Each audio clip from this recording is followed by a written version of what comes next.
Side खबरों के लिए सब्सक्राइब करें फ्लेम मीडिया और उसके बाद बेल आइकन को प्रेस करें ताकि सबसे पहले आपको मिले एक्सक्लूसिव खबरें।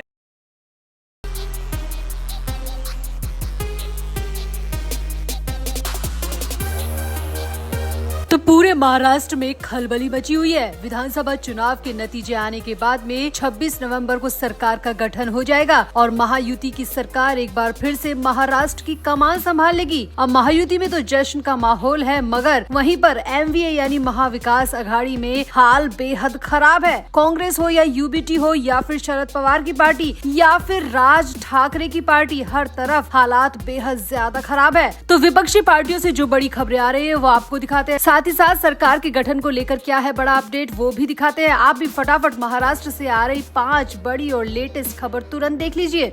तो महाराष्ट्र विधानसभा चुनाव के नतीजे आने के बाद 26 नवंबर को नई सरकार का गठन होगा। महाराष्ट्र की जनता को एक बार फिर से नया मुख्यमंत्री मिलेगा। अब ये मुख्यमंत्री कौन होगा, इसको लेकर थोड़ा सा सस्पेंस बरकरार है। मुख्यमंत्री के साथ एक डिप्टी सीएम होगा, 2 डिप्टी सीएम होंगे, इस पर से सस्पेंस बहुत जल्दी हटने वाला है। लेकिन फिलहाल जो बड़ी खबर आ रही है वो कांग्रेस के खेमे से आ रही है। जी हाँ, कांग्रेस प्रदेश अध्यक्ष नाना पटोले ने अपने इस्तीफे की पेशकश की है, लेकिन अंदर से जो खबर आ रही है वो ये है कि नाना पटोले ने इस्तीफे की पेशकश नहीं की है, बल्कि उनसे पार्टी आला कमान ने इस्तीफा मांगा है। जी हाँ, नाना पटोले दिल्ली पहुंच चुके हैं। वहां पर राहुल गांधी और मल्लिकार्जुन खड़गे से उनकी मुलाकात चल रही है और साथ ही साथ खबरें आ रही है कि नाना पटोले को न सिर्फ कांग्रेस प्रदेश अध्यक्ष के पद से बाहर निकाला जा सकता है, बल्कि पूरी पार्टी से ही धक्का देकर बाहर निकाला जा सकता है, क्योंकि जिस तरह का प्रदर्शन विधानसभा चुनाव में कांग्रेस का रहा है वो बहुत ही ज्यादा शर्मनाक है और सबसे ज्यादा इसके लिए प्रदेश अध्यक्ष नाना पटोले ही जिम्मेदार है। हालांकि खबरें ये भी आ रही है कि फिलहाल हो सकता है कि नाना पटोले को कुछ दिन के लिए पद पर बने रहने के लिए कहा जा सकता है, क्योंकि अगर इतनी जल्दी नाना पटोले को पार्टी से बाहर निकाला गया तो पूरी पार्टी में बगावत हो सकती है, कांग्रेस में ही बगावत हो सकती है। इसीलिए फिलहाल हो सकता है कि नाना पटोले को पद पर बने रहने के लिए कहा जाए। अब नाना पटोले को बाहर निकालने के लिए कांग्रेस के पास बहुत बड़ी वजह है, क्योंकि दिल्ली कांग्रेस ने नाना पटोले के ऊपर ही महाराष्ट्र की पूरी जिम्मेदारी सौंपी थी। जो नाना पटोले ने कहा वो दिल्ली आला कमान की तरफ से पूरा किया गया, चाहे वो टिकट बंटवारे को लेकर हो, लीडरशिप को लेकर हो,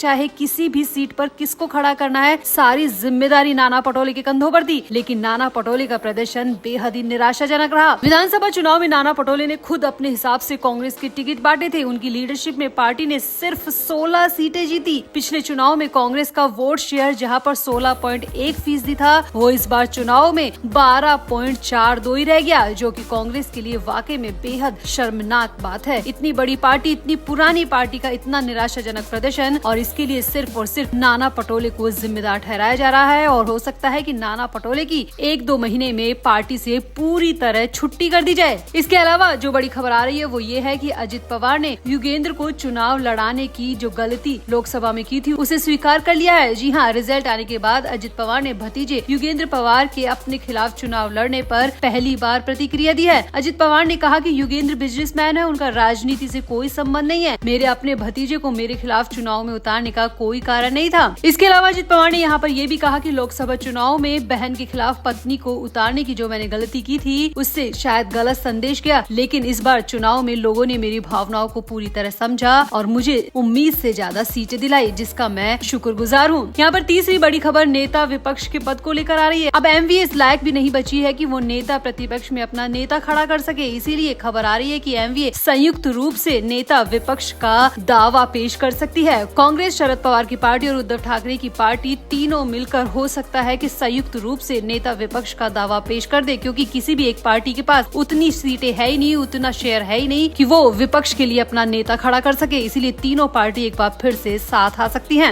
वहीं सबसे बड़ी जो खबर आ रही है वो ये है कि राज ठाकरे की पार्टी की मान्यता पूरी तरह रद्द हो सकती है, खत्म हो सकती है। जी हाँ, राज ठाकरे की पार्टी महानवनिर्माण सेना इस चुनाव में एक भी सीट नहीं जीत पाई। पार्टी का वोट शेयर भी 1.55% रहा। इस नतीजे के कारण राज ठाकरे की पार्टी की मान्यता रद्द हो सकती है। चुनाव आयोग राज ठाकरे से उनकी पार्टी का सिंबल छीन सकता है, क्योंकि चुनाव आयोग के नियम के मुताबिक अगर पार्टी के पास 1 विधायक और 8% वोट है तो मान्यता बनी रहती है। अगर 2 विधायक और 6% वोट मिलते हैं या फिर 3 विधायक और 3% वोट मिलते हैं तो भी मान्यता बनी रहती है, लेकिन राज ठाकरे के पास तो कुछ भी नहीं है, ना ही विधायक है और ना ही वोट परसेंट। इसीलिए चुनाव आयोग पार्टी की मान्यता रद्द कर सकता है और राज ठाकरे से उनका सिंबल भी छीन सकता है, जो कि राज ठाकरे के लिए बहुत बड़ा झटका है। वहीं सबसे बड़ी खबर ये आ रही है कि छगन भुजबल ने, जी हाँ, एनसीपी अजित गुट के नेता छगन भुजबल ने महायुति सरकार का सीएम अजित पवार को बनाए जाने की बहुत बड़ी मांग रख दी है, जिसके बाद महायुति में सीएम पद को लेकर थोड़ी खलबली मच सकती है।